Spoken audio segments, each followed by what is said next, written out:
انا انزلناہ فی لیلۃ القدر، بے شک ہم نے اس قرآن کو اتارا ہے لیلۃ القدر میں۔ وما ادراک ما لیلۃ القدر، اور تمہیں کیا معلوم کہ لیلۃ القدر کیا ہے؟ لیلۃ القدر خیر من الف شہر، لیلۃ القدر 1000 مہینے سے بہتر رات ہے۔ خیر ہے، اس کے برابر نہیں بلکہ اس سے خیر من الف شہر۔ تنزل الملائکۃ والروح فیہا بإذن ربہم من کل امر، اس رات میں ملائکہ نازل ہوتے ہیں، یعنی اب بھی یہ نہیں کہ وہ ایک بار نازل ہوئے تھے تو پھر رک گئے۔ والروح، اور جبریل امین بھی اترتے ہیں فیہا، اس رات میں، من کل امر، اپنے رب کا ہر حکم لے کر اترتے ہیں۔ سلام، یہ رات سلامتی ہی سلامتی ہے۔ ہی حتی مطلع الفجر، اور یہ رات طلوع فجر تک رہتی ہے۔ راتیں ساری ہی طلوع فجر تک رہتی ہیں، لیکن اس کا تعین بھی کر دیا، بتا دیا، چونکہ ایک ایک لمحہ اس رات کا قیمتی ہے۔ یہ رات جو ہے یہ اپنی تمام تر برکات کے ساتھ، اللہ تعالیٰ کی تمام رحمتوں کے ساتھ ایمان والوں پر سایہ فگن ہوتی ہے۔ اور اہل پاکستان کے لیے تو اس کی اہمیت اور بھی بڑھ جاتی ایک اور لحاظ سے، کہ یہ ملک پاکستان اس رات کو ہمیں نصیب ہوا ہے۔ اس ملک کو تم نے لڑ کے، جس طرح کے مخالف قوموں کے ساتھ نبرد آزما ہو کے کوئی خطہ حاصل کیا جاتا ہے، اس طرح سے تم نے اس ملک کو نہیں لیا۔ ہماری اپنے ہمسایہ ملک انڈیا کے ساتھ کوئی اس طرح کی جنگ نہیں ہوئی کہ جس کے فیصلے میں یہ ملک ملا ہو۔ وہ ہجرت کے دوران آتے جاتے قتل و غارت جو ہے وہ ایک الگ ایشو ہے، لیکن ایسا نہیں ہوا کہ اہل پاکستان جو پاکستان حاصل کرنا چاہتے تھے وہ، اور جو پاکستان نہیں دینا چاہتے تھے یا نہیں بننے دینا چاہتے تھے، ان کے مابین کوئی جنگ ہوئی ہو۔ جنگ کوئی نہیں ہوئی۔ اس وقت کی قیادت ایک خلوص پر مبنی قیادت تھی، لازماً اس میں کوئی دو رائے نہیں کہ قائد اعظم محمد علی جناح رحمۃ اللہ علیہ کے بارے میں اپنے بھی اور مخالفین بھی اس سطح پر پہنچ گئے تھے کہ اس شخص کو کسی صورت میں بھی خریدا نہیں جا سکتا، اور انہوں نے کسی قسم کا کوئی کمپرومائز نہیں کیا۔ تو ہم دعا کرتے ہیں اللہ تعالیٰ ان کی قبر پر کروڑوں رحمتیں نازل فرمائے۔ یہ اللہ تعالیٰ کا انتخاب ہوتا ہے، جس سے چاہے اپنے کام لے لیتا ہے۔ یہ کوئی ضروری نہیں ہے کہ کوئی شخص جو ہے وہ اپنا تقوی و طہارت اور پرہیزگاری آگے اس نے رکھی ہوئی ہو تو اس کے بدلے میں کوئی انتخاب ہوتا ہے۔ یہ پروردگار کا اپنا انتخاب ہے۔ بہرحال یہ کہ ہم نے یہ ملک کوئی جنگ کر کے نہیں لیا، یعنی لڑائی کر کے نہیں لیا۔ ہاں، ایک فکر اور سوچ اس پر یوں سمجھیں کہ اصرار کیا قائد اعظم محمد علی جناح نے کہ جو مسلم اکثریت والے علاقے ہیں، یعنی یہاں مسلمانوں کی تعداد باقی قوموں کے مقابلے میں زیادہ ہے، وہ اس کو ہم الگ کر کے اس کا نام ہم پاکستان رکھنا چاہتے ہیں. یہ سوچ تھی. قائد اعظم محمد علی جناح کو اللہ تعالیٰ نے بڑی بصیرت دی تھی، اسے انہوں نے کام لیا اور ٹیبل پر بیٹھ کے بات چیت کر کے اپنی بات منوائی، اور پروردگار نے یہ ملک اس رات جو لیلۃ القدر کی رات ہے اس میں ہم کو عطا کیا. اب وہ جو مسلم اکثریت والے علاقے ہیں نا، جہاں مسلمان اکثریت سے تھے، یہ بات تو طے ہے نا کہ ان کو مسلمان تو علامہ اقبال اور قائد اعظم نے نہیں بنایا تھا. بھائی وہاں کوئی پہلے سے کوئی قائد اعظم رحمۃ اللہ علیہ نے کوئی ایسی تحریک چلائی کہ جس سے ہندوؤں کو، سکھوں کو، مرہٹوں کو اور دوسری قوموں کے لوگوں کو مسلمان کیا جائے؟ کوئی ہے اس طرح کی کوئی تحریک قائد اعظم محمد علی جناح کی؟ علامہ اقبال کی کوئی اس طرح کی کوئی تنظیم تحریک ہے تھی؟ بولو نا جی، نہیں. تو وہ جو مسلم اکثریت کے والے علاقے بن گئے تھے جہاں مسلمان زیادہ تھے، وہ تحریکیں کون سی تھیں جنہوں نے وہاں کے لوگوں کو اسلام سے آشنا کیا، ان کو مسلمان بنایا؟ وہ لوگ یہاں آنے والے مسلمان تاجر تھے، اور دوسرے نمبر پر اولیاء اور علماء حق تھے.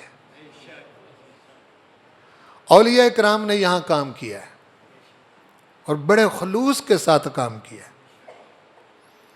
باتیں کرنی بڑی آسان ہیں، لیکن عرب ممالک سے اور افغانستان سے اٹھ کے عین کفر کے وسط میں آ کے بیٹھنا، خواہ وہ لاہور ہو خواہ اجمیر ہو،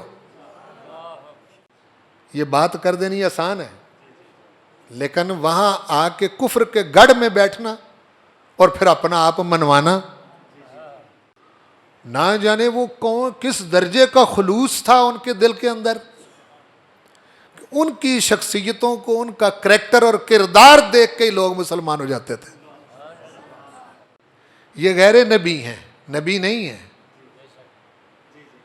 خواجہ معین الدین چشتی اجمیری یہ نبی نہیں ہے.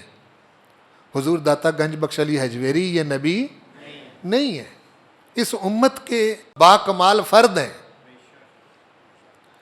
جنہوں نے حضور کریم صلی اللہ علیہ وآلہ وسلم کے دین کو سمجھا، ذمہ داری اٹھائی آگے پہنچانے کی. یہاں کمائی کرنے نہیں آئے تھے، نہ یہ ایسے علاقے ہی تھے کہ کسی دوسرے ملک سے آ کے یہاں سے مال کمایا جاتا. کیوں بھائی؟ وہ کچھ لوگ تو یہاں سے اٹھ کے جاتے ہیں، امریکہ جاتے ہیں تو مال کمانے کے لیے جاتے ہیں. پاکستان چھوڑ کے یورپ جاتے ہیں تو کیا لینے جاتے ہیں؟ مال کمانے کے لیے جاتے ہیں. فرانس جاتے ہیں مال کمانے کے لیے جاتے ہیں. جرمنی جاتے ہیں مال کمانے کے لیے جاتے ہیں.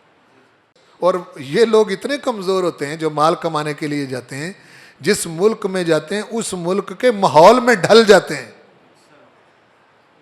نہیں سمجھے میری بات کو آپ؟ گئے تھے مال کمانے تو کوئی وہاں جا کے انہوں نے کوئی دین کا کام نہیں کیا. اگر انگریزوں کے ملک میں گئے تو کالے انگریز بن گئے.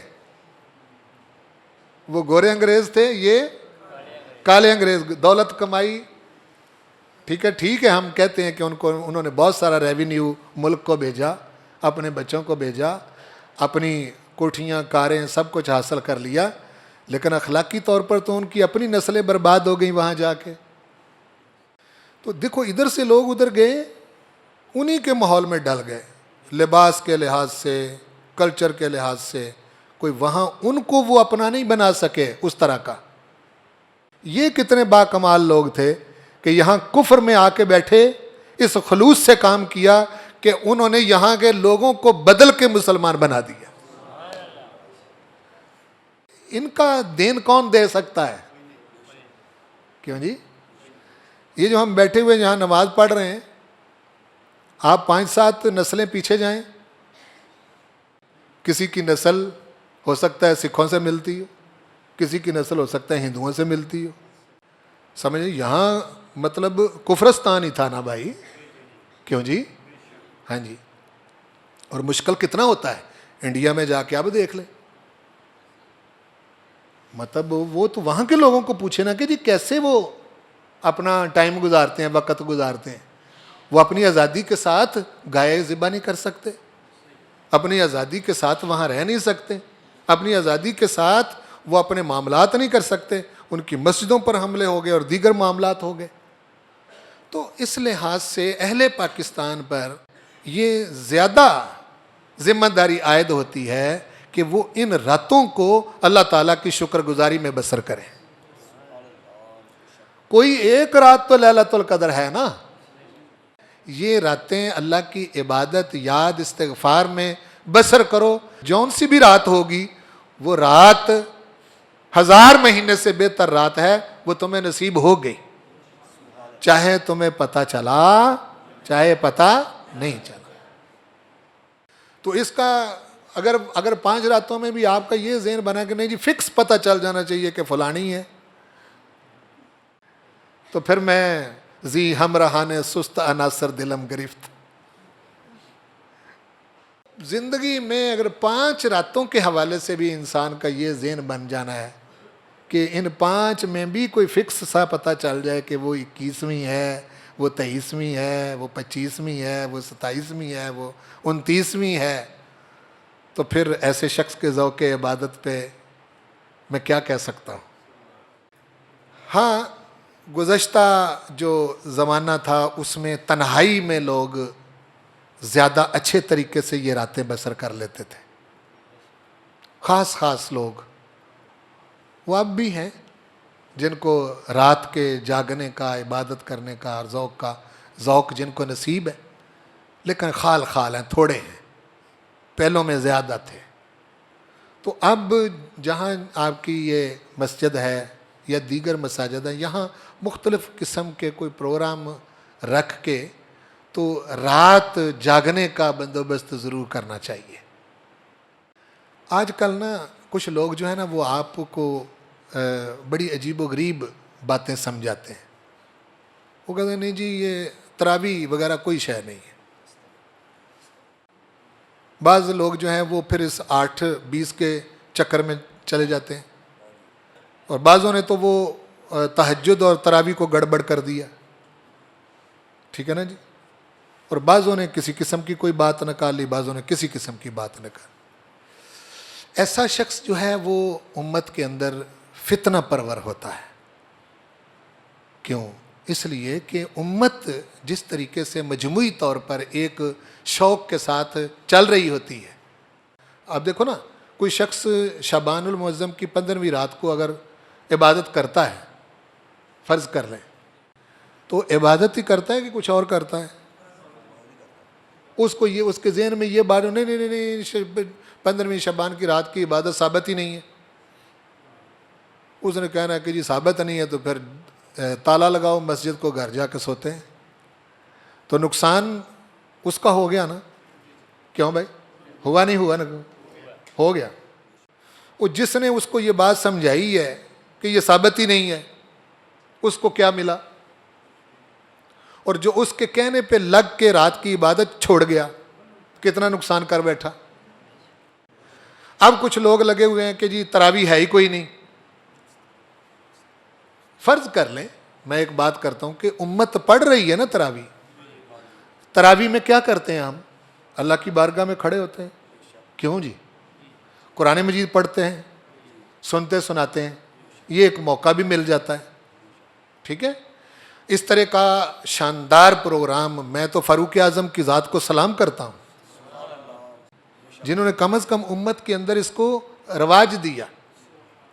اور فاروق اعظم کو معمولی نہ سمجھیں کہ کوئی شخص یہ کہے کہ جی حضور نے تو نہیں کیا، فاروق اعظم نے کیا. بھئی تم فاروق اعظم سے الگ ہو کے حضور کو سمجھنے والے کون ہوتے ہو؟ نہیں سمجھے میری بات کو. تم بڑے ہی سیانے سے ہی، بڑے علامہ سے ہی، لیکن فاروق اعظم سے الگ ہو کے حضور کو سمجھنے والے تم کون ہوتے ہو؟